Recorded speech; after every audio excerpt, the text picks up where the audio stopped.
capítulo 4 de Jonas, versos 6 a 11. A gente vai encerrar o livro e a gente vai ver o que é que o Senhor espera da gente agora, como igreja. Então, desde já, quem tiver com Bíblia, vai abrindo. Jonas 4, 6 a 11. Não fez, tá? Até o final a gente vai ver cada uma das partes. Aí está sendo projetado também.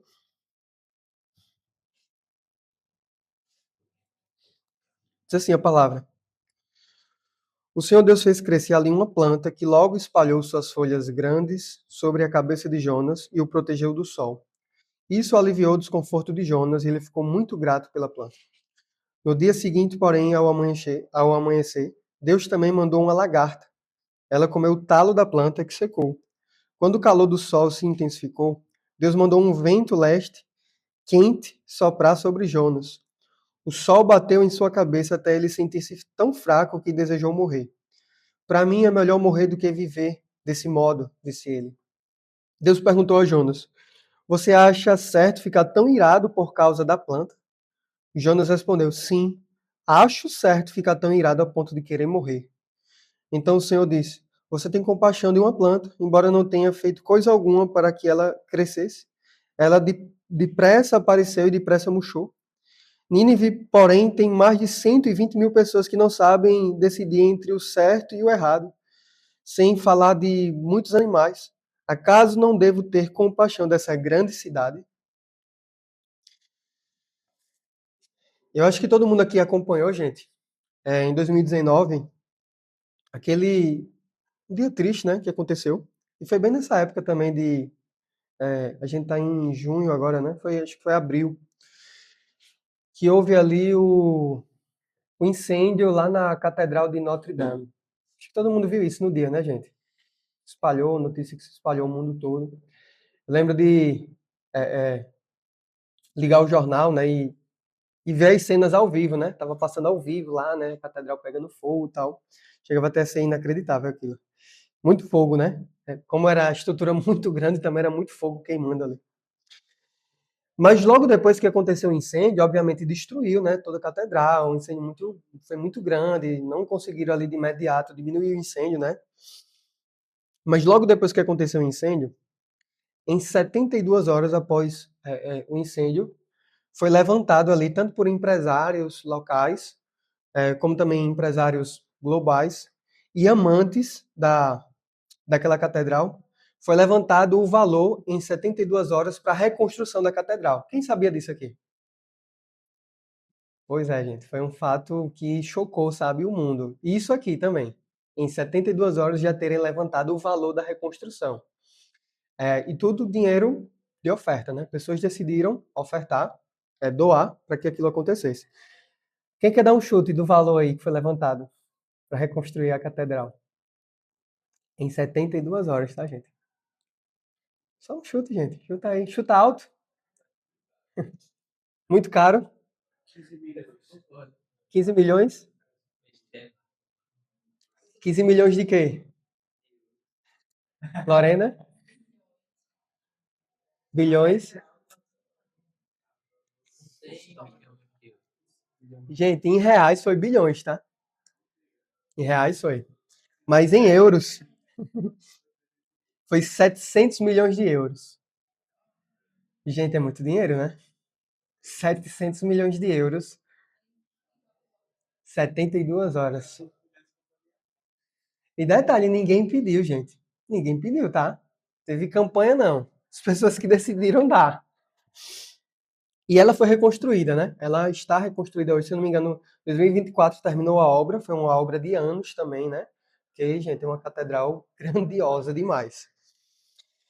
Mas o que foi que chocou o mundo foi quando essa notícia vazou de que em algumas horas foi levantado esse valor para reconstruir uma catedral. E não querem desmerecer, tá? A catedral. Não fui lá, espero um dia aí, mas com certeza vai ser muito bonita. Mas o que chocou o mundo foi o alto valor de investimento levantado em tão pouco tempo para reconstruir um prédio que foi queimado. E o finado Twitter, ele bombou quando essa notícia vazou, com discursos do tipo: Pessoas morrendo de fome no mundo e levantam milhões de euros para um prédio. Veja, é uma discussão que de início pode parecer um mimimi, né? Mas é uma discussão válida, gente. Ou coisas como... e aqui foi direcionado para França, né? Para Paris, que é onde está a catedral. Paris expulsa tantos refugiados, mas se preocupa em investir em pedras. Outra discussão, né, gente? Aqui é válida, né?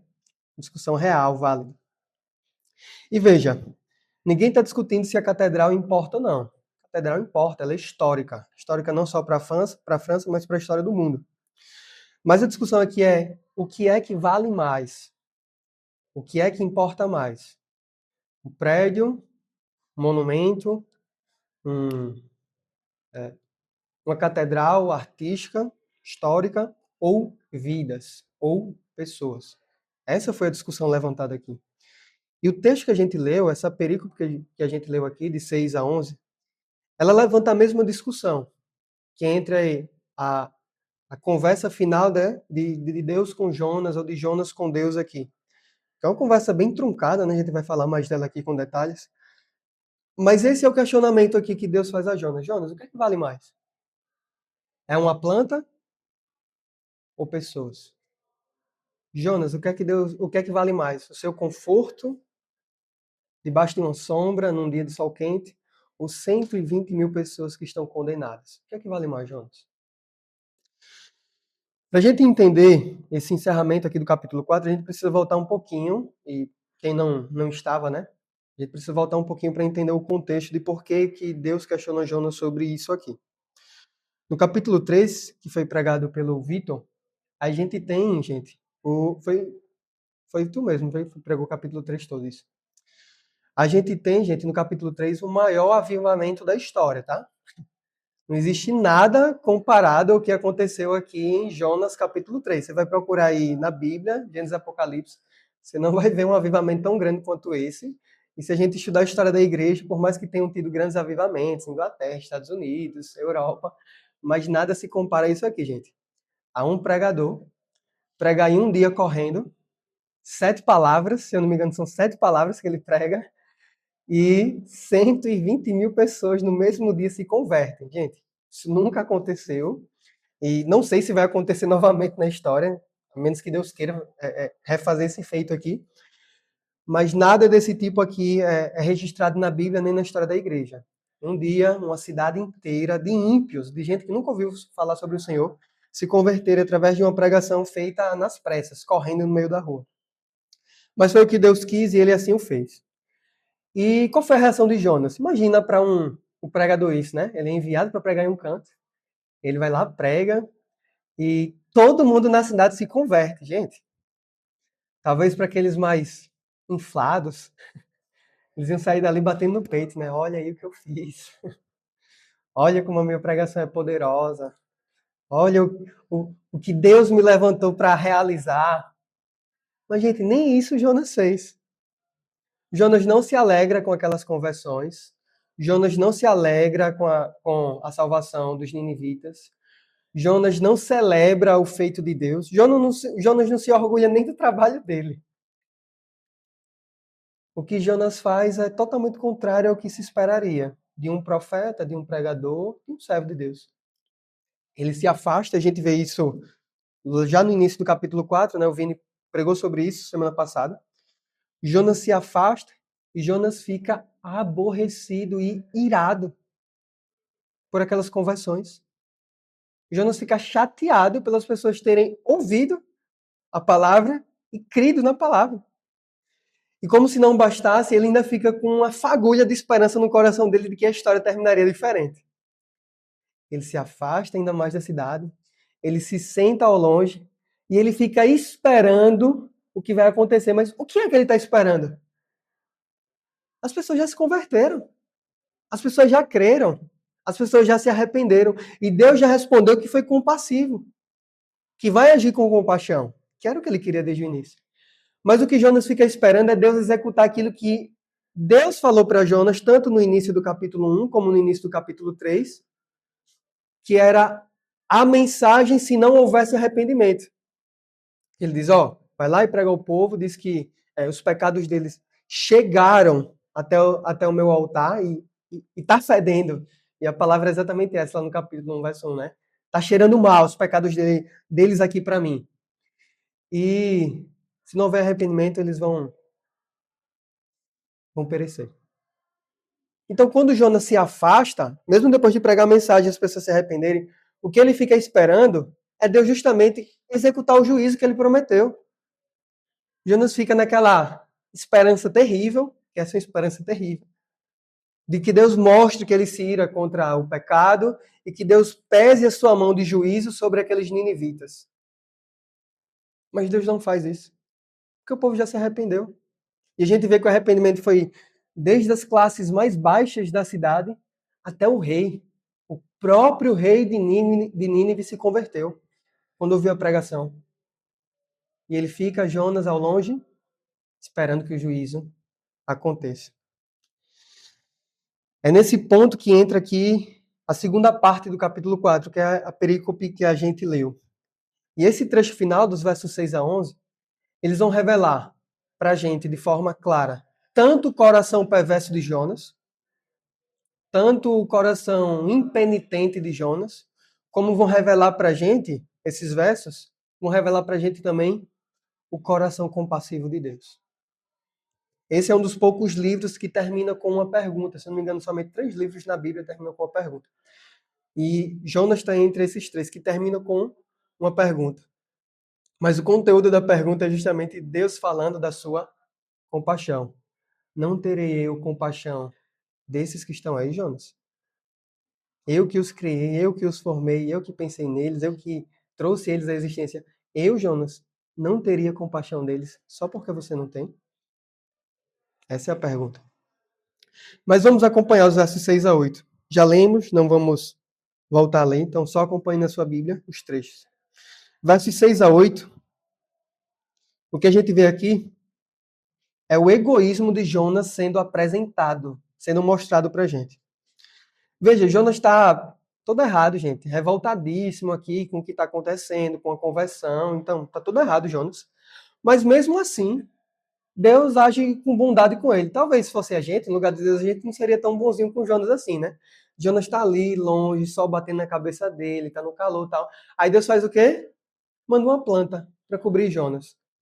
Deus manda aquela planta, ela faz uma sombra ali sobre Jonas. Jonas se alegra grandemente. Em outras versões diz se alegra sobremaneira. Só que veja que coisa esquisita. Nos versos anteriores, que é o que o Vini pregou semana passada, a gente tem um sentimento totalmente contrário de Jonas. A planta sobe e cobre a cabeça de Jonas, ele fica ali naquele dia quente, debaixo de uma árvore, e alivia muito, né, gente? Quem mora em Tapera sabe, quem veio de Jacaré dos Homens sabe. Como num dia de sol, uma planta para você se escorar faz diferença.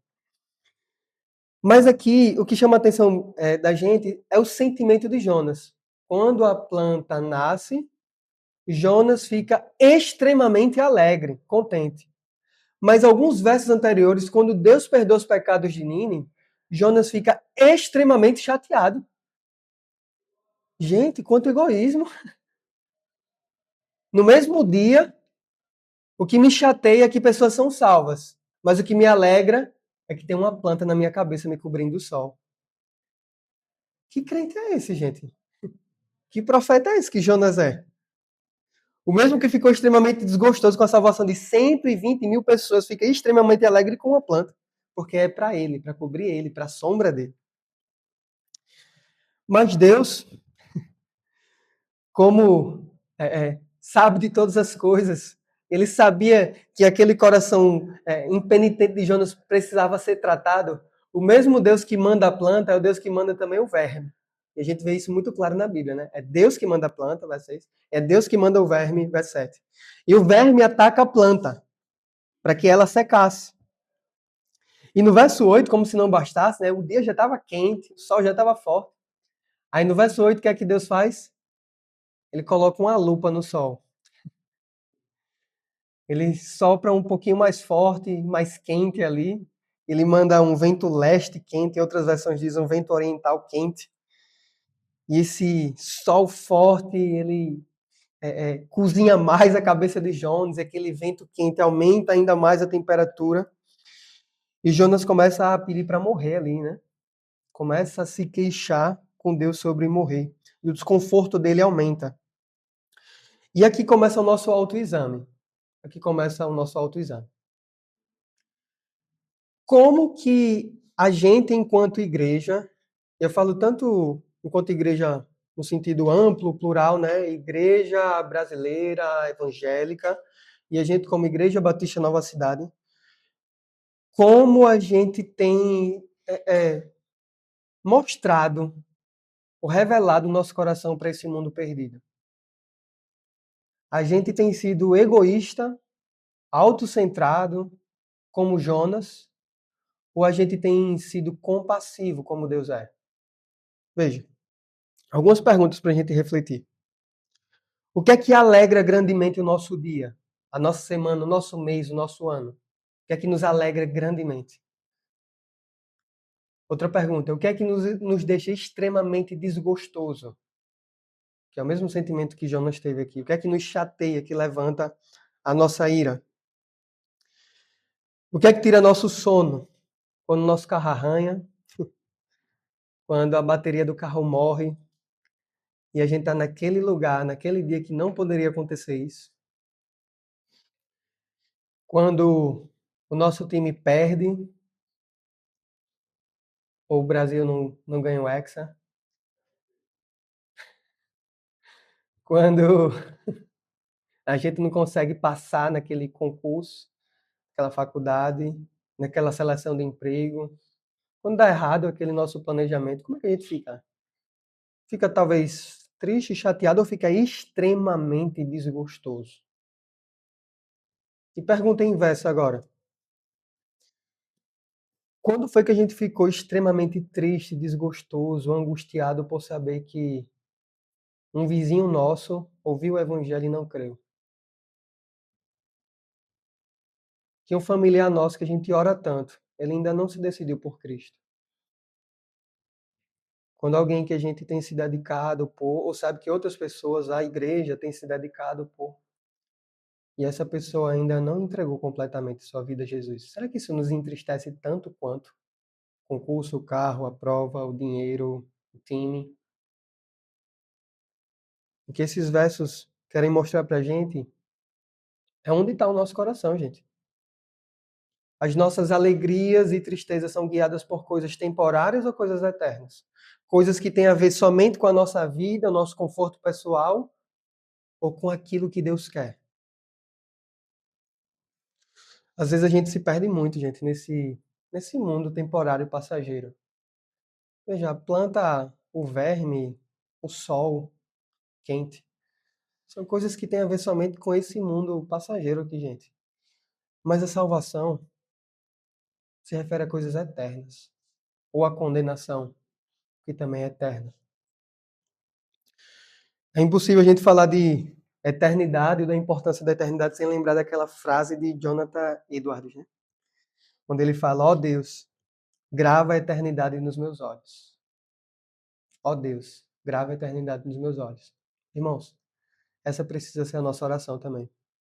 A gente precisa olhar menos para o que é temporal, ter os nossos olhos mais fitos na eternidade. Amém?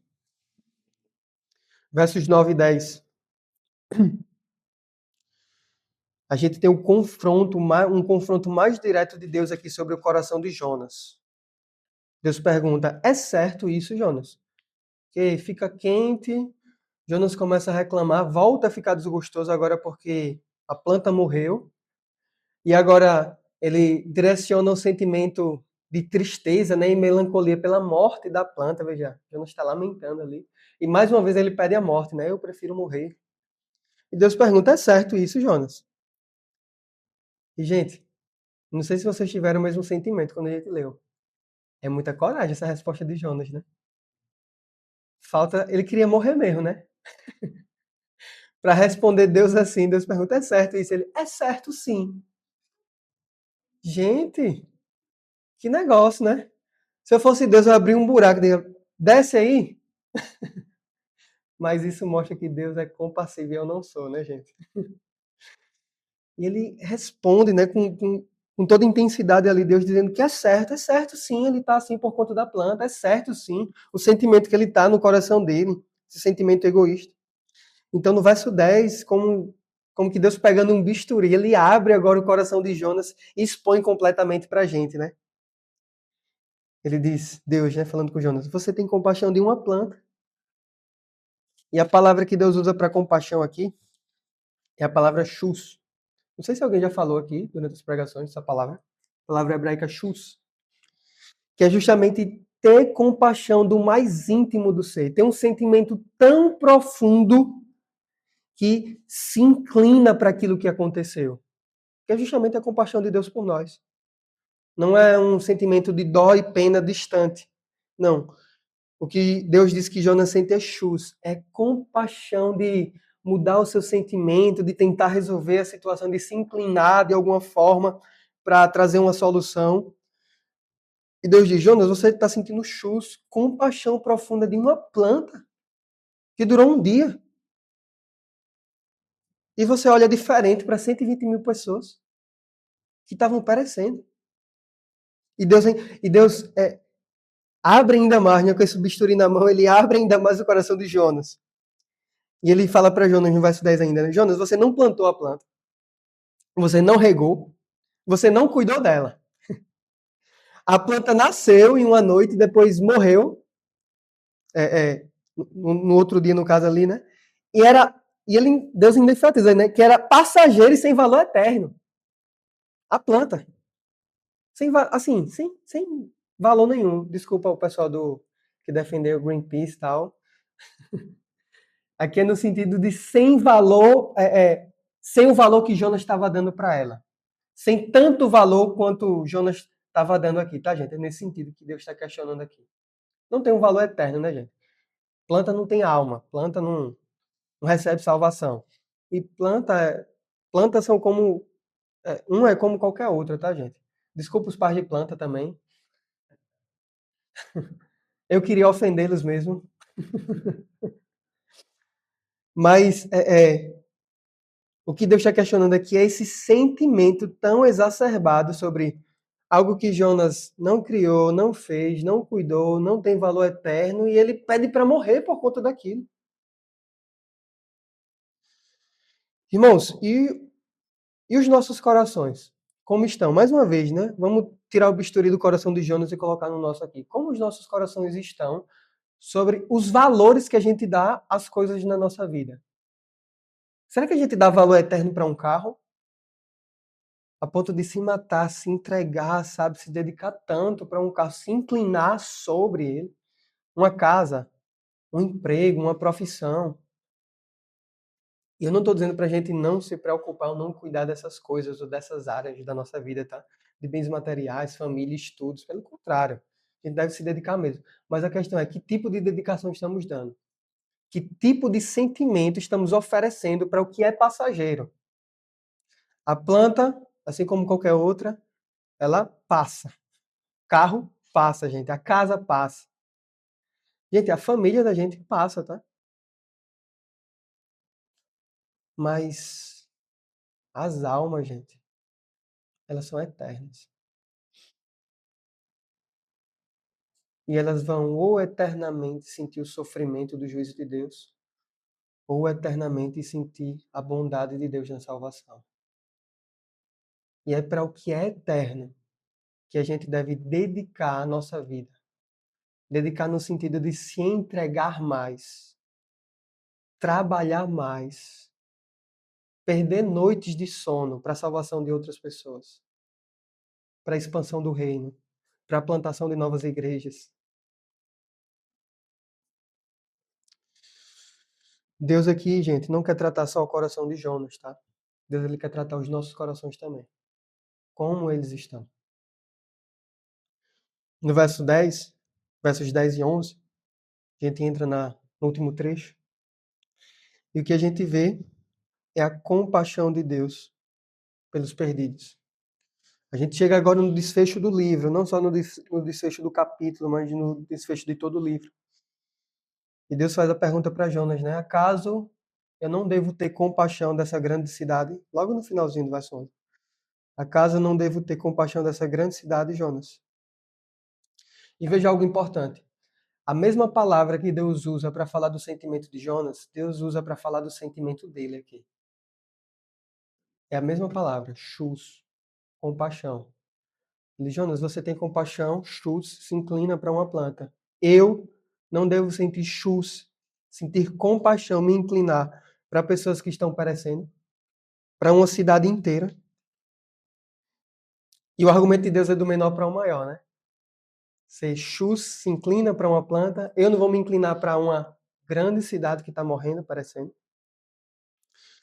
Jonas se importa com algo que ele não criou, não cuidou, não fez. E ele questiona Deus, ou reclama de Deus, e até confronta Deus, enfrenta Deus,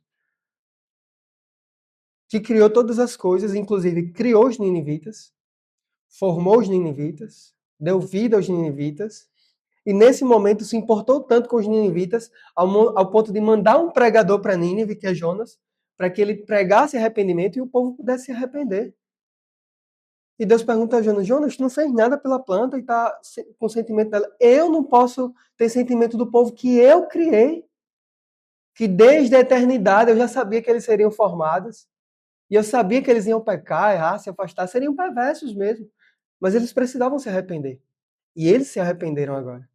Será que eu, Jonas, não posso ter compaixão do meu povo, que se arrepende, que me quer, que deseja não agora o mal, a perversidade, mas deseja viver para mim? Existe uma discussão aqui, tá, gente? Só um parêntese rápido. Existe uma discussão aqui sobre esse número de 120 mil pessoas. Eu acho que até já conversei com o Vitor sobre isso. Acho que uma vez a gente conversou sobre. Existe uma discussão dos comentaristas, né? Porque tem versões que diz, Jonas, não teria eu compaixão de uma cidade com 120 mil pessoas que não sabem discernir a mão direita da esquerda? Aqui na nossa versão, a NVT fala que não sabem discernir o que é certo e é errado. E a discussão é se as pessoas, se o que está falando no livro aqui é de 120 mil pessoas, totalidade da população, e seria, não sabem discernir o certo e errado, ou mão direita e esquerda, porque são ímpios, então não sabem escolher tão bem ainda, ou se estaria se referindo a crianças que tem na cidade, que ainda não sabem discernir, né, mão direita e mão esquerda. E aí aumentaria muito mais o número de habitantes da cidade, né? Mas qual é o foco aqui? Que tem muita gente naquela cidade e todos estão perecendo. Esse é o foco, tá, gente? Muita gente, milhares de pessoas na cidade, e eles estão perecendo. Esse é o foco. Então o livro termina, gente, com essa pergunta. Deus não teria compaixão de Nínive? A gente falou logo no início de como Nínive era, né? Os ninivitas eram muito perversos. Não sei se você já deu um Google aí sobre povos mais perversos do mundo. Nínive está lá na lista, tá, gente? Eles eram perversos mesmo.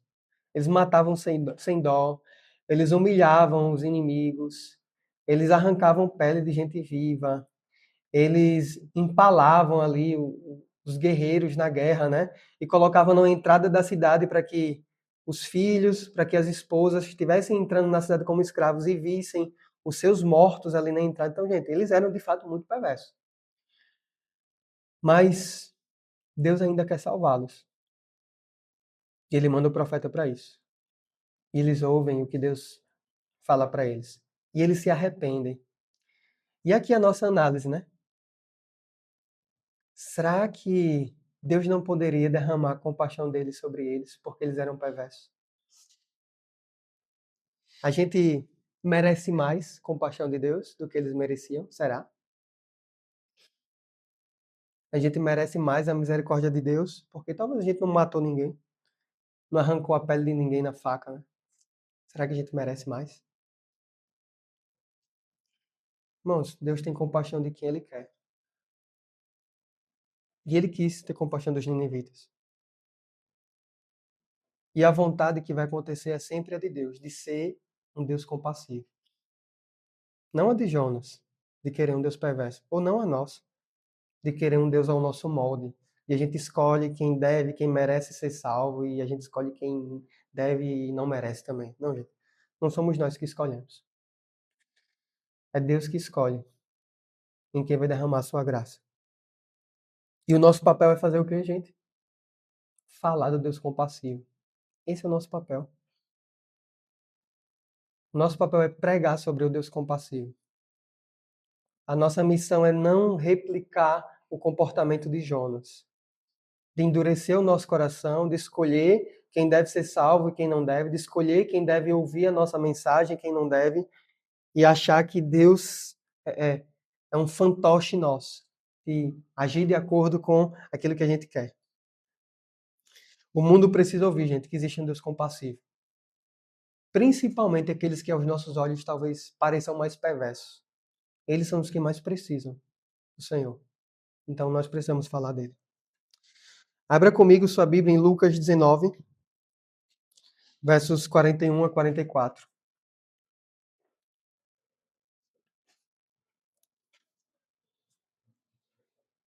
Lucas 19, versos 41 a 44.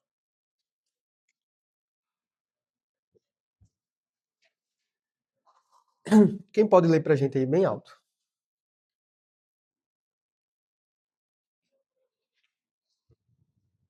Quando se aproximou, viu a cidade, Jesus chorou sobre ela. Disse: Se você compreendesse nesse dia, se você compreendesse nesse dia, sim, você também traz a paz. Mas agora isso está oculto aos seus olhos. Virão dias em que os seus inimigos construirão trincheiras contra você, a odiarão e a cercarão com os lugares. Também avançarão por terra você e os seus filhos. Não deixarão perto do seu pé, porque você não vai começar a oportunidade. Isso. Veja, gente, a diferença de um profeta falho e do verdadeiro profeta de Deus. Qual foi a reação de Jonas ao olhar a cidade de longe? Jonas ficou chateado, porque Deus salvou aquela cidade. Foi Nínive. Qual foi a reação de Jesus ao se afastar de Jerusalém e vê-la de longe, sabendo que condenação ia descer sobre aquela cidade? Jesus se lamenta. Jesus chora por Jerusalém, pela condenação de Jerusalém. Irmãos, o nosso mundo caído precisa ouvir não sobre Jonas, mas sobre Jesus. O Jesus que chora pela condenação das cidades. O Jesus que chora pela condenação daqueles que ainda não conhecem ele de verdade. Abra comigo também João 19, 17.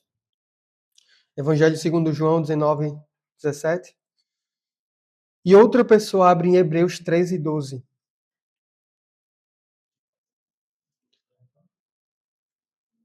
Hebreus 13, 12. Ah, João é 19, 17.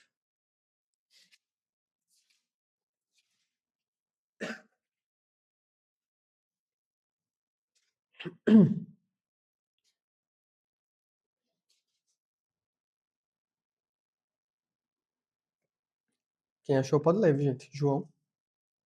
Jesus, carregando ele mesmo a sua cruz, saiu para o lugar chamado Calvário, Golgotá em hebraico. Isso. Obrigado, Ida. Hebreus 13, 12. Por isso também Jesus, para glorificar padeceu fora da porta. Isso. Obrigado. Gente, esses dois textos mostram pra gente a semelhança também de Jonas e Jesus e a superioridade de Jesus em relação a Jonas. Jonas é aquele que se afastou da cidade e ficou esperando Deus fazer o quê? Executar juízo. Jonas é aquele que se afastou da cidade esperando destruição. Jesus é esse, como a gente leu aqui, né? Que foi pendurado fora da cidade, numa cruz, para trazer salvação. Como foi lido aqui também, né? Jesus é aquele que foi crucificado fora da cidade e morreu, para que o seu povo fosse salvo. Jonas, gente, é aquele que tem o seu coração tomado de tristeza, porque Deus não executou o juízo que ele queria. E ele queria morrer, inclusive, porque o povo não foi condenado. Jesus é aquele que não só queria morrer, mas que morreu, para que o povo não fosse condenado, mas que fosse salvo. Gente, o livro do profeta Jonas não é sobre a baleia, o coração duro de Jonas, ou o juízo de Deus.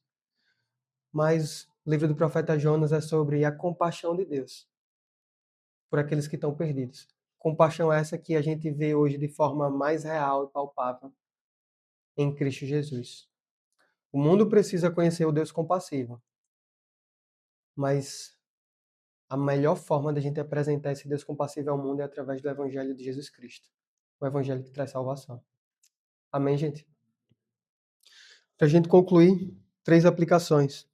Primeira aplicação: examine o seu coração. Examine o seu próprio coração. Você tem a compaixão de Deus ou o ressentimento de Jonas? Como é que você pensa sobre sua vida, suas atitudes, as pessoas que estão ao seu redor, principalmente sobre a salvação dos outros? Será que, porventura, passou na sua mente ou saiu da sua boca o pensamento de que pessoa tal não merece ser salva? Talvez alguém que te feriu, um familiar, um ex-namorado, ou ex-namorada, tem mais homem aqui, né?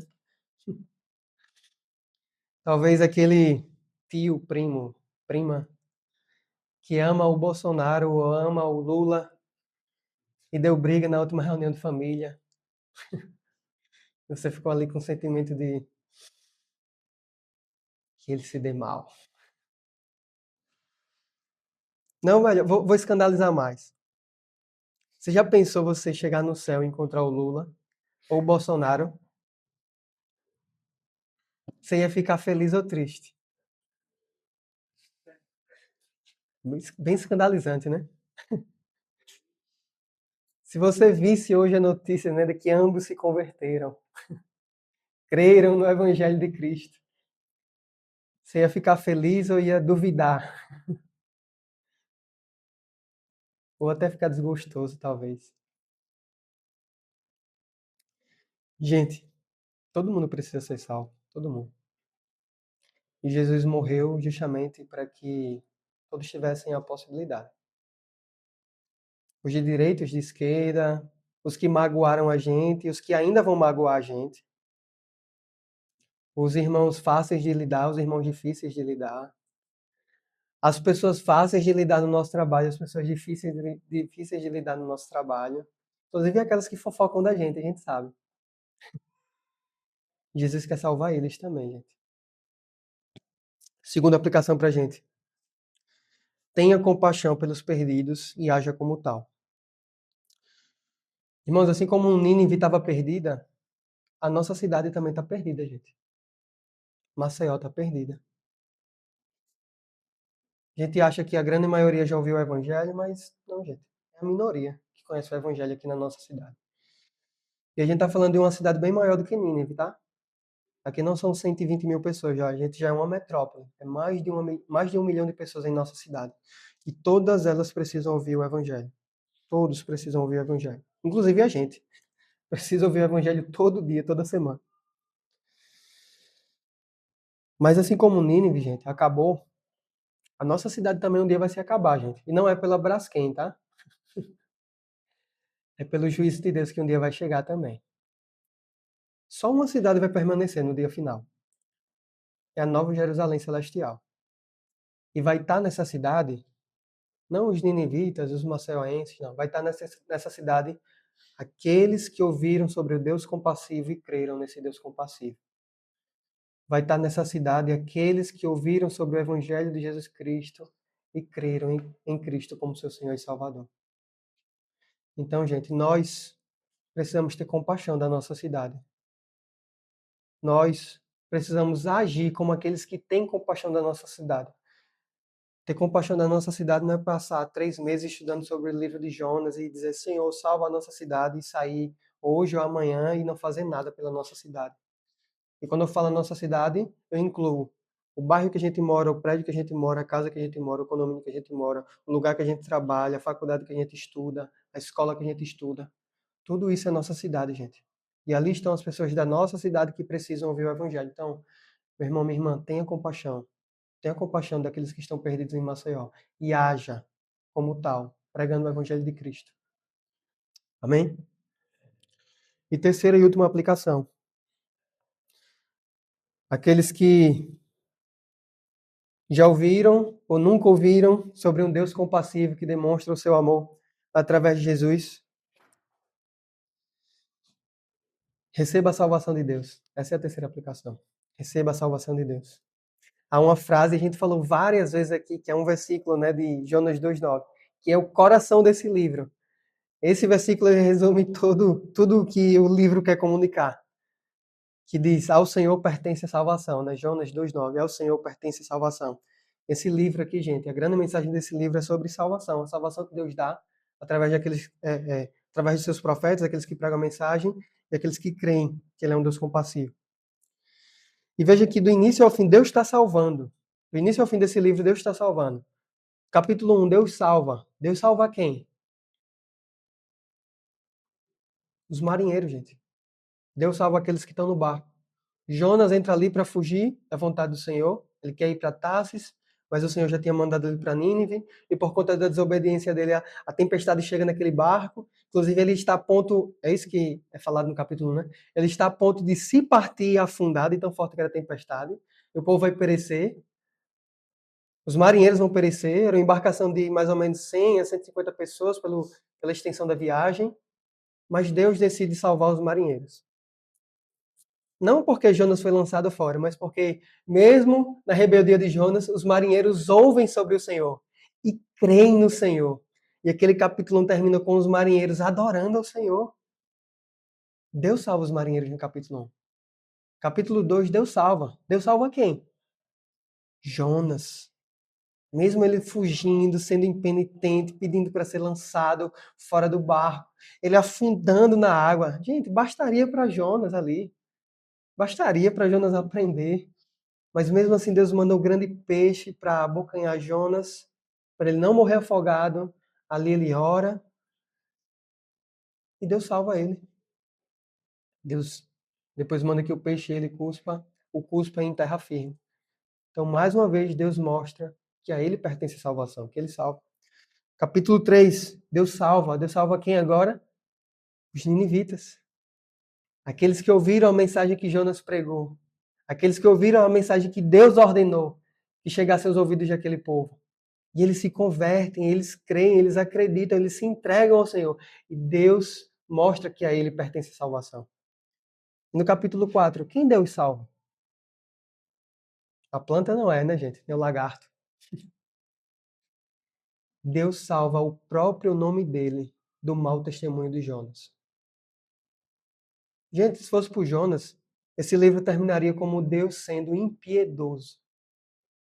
Se fosse por Jonas, esse livro terminaria como Deus sendo aquele que executa juízo independente do arrependimento. Deus salva o nome dele da boca suja de Jonas, do coração corrompido de Jonas, de querer um Deus perverso. Deus mostra que ele é um Deus compassivo, perdoador e que quer salvação, não condenação do seu povo. O que esse livro quer mostrar para a gente, para todos nós aqui, é que ao Senhor pertence a salvação. E Ele quer que os perdidos sejam salvos, inclusive todos nós que estamos perdidos aqui. Ele quer que os perdidos sejam salvos. Não tem ninguém longe demais, nem perverso demais, nem fundo demais, que Deus não possa alcançar.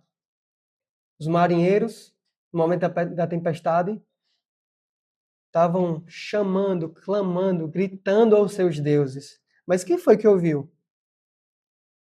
O único Deus verdadeiro. E ele se revelou e salvou aqueles idólatras. Deus pode nos salvar da nossa idolatria. Quem Deus salvou no capítulo 2? Jonas, que já conhecia o Senhor. Talvez a gente já conheça o Senhor e esteja distante.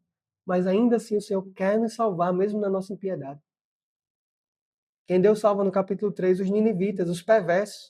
O que foi que você fez que você se culpa até hoje? O que foi que você falou?